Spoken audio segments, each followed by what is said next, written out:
శుక్రవారం ములుగు జిల్లా ఏటూరు నాగారం మండలంలోని దొడ్లకొండాయి బ్రిడ్జ్ గోదావరి వరద ప్రవాహాన్ని జిల్లా కలెక్టర్ దివాకర టీఎస్ పరిశీలించారు. అక్కడ గోదావరి నది ప్రవాహకాన్ని పరిశీలించి తగు జాగ్రత్తలు తీసుకోవాలని అధికారులకు తెలియజేశారు. అలాగే ఏ చిన్న విషయం ఏర్పడినా తనకు చెప్పాలని, అలాగే ఏటూరు నగరం పీఓ గారితో సమన్వయంతో తగు జాగ్రత్తలు పాటించాలని అధికారులకు తెలియజేశారు. దొండ్ల గ్రామం దగ్గర రావడం జరిగింది. ఇక్కడ బ్రిడ్జ్ ఏదైతే లాస్ట్ ఫ్లడ్కి కూలిపోయింది దాని పనులు అండ్ ఇక్కడ ఉన్న సిచ్యువేషన్ ఏంటి అనేది చూడడానికి రావడం జరిగింది.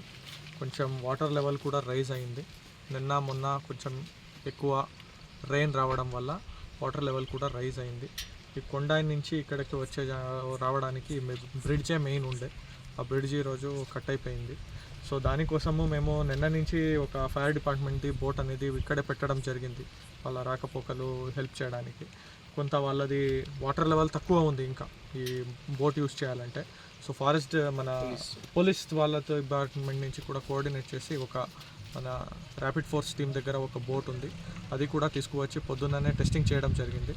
ఈ వాటర్ లెవెల్కి వాళ్ళ బోట్స్ వర్క్ అవుతున్నాయి. దాన్ని ఇక్కడే పర్మనెంట్గా ఒకటి ప్లేస్ చేస్తున్నాం. సో దట్ వాళ్ళు ఏదైనా ఎమర్జెన్సీ పర్పస్ హెల్త్ ఇష్యూస్కి కానీ వేరే దానికి కానీ రావాలి వెళ్ళాలి అంటే ఒక బోట్ అనేది ఖచ్చితంగా ఉండాలనేది ప్లేస్ చేస్తున్నాం. ఇంకొకటి మన వుడన్ బోట్ కూడా ఇక్కడ ప్లేస్ చేస్తున్నాం. సో దగ్గరలో ఉంటుంది. ఇది కొంచెం మనకి ప్రయారిటీ ఏరియా కాబట్టి ఖచ్చితంగా ఇక్కడ అందరూ అధికారులు అప్రమత్తంగా పనిచేయాలని అంటున్నాం. అండ్ ఇది కూడా నా షాడో ఏరియా, కొంచెం సిగ్నల్స్ కూడా తక్కువ ఉన్నాయి. అందుకే పోలీస్ డిపార్ట్మెంట్ నుంచి కూడా వాళ్ళకి వాకీ టాకీస్తో పాటు పెట్టి ఒక హోమ్ గార్డ్ని అక్కడే ప్లేస్ చేయడం జరిగింది.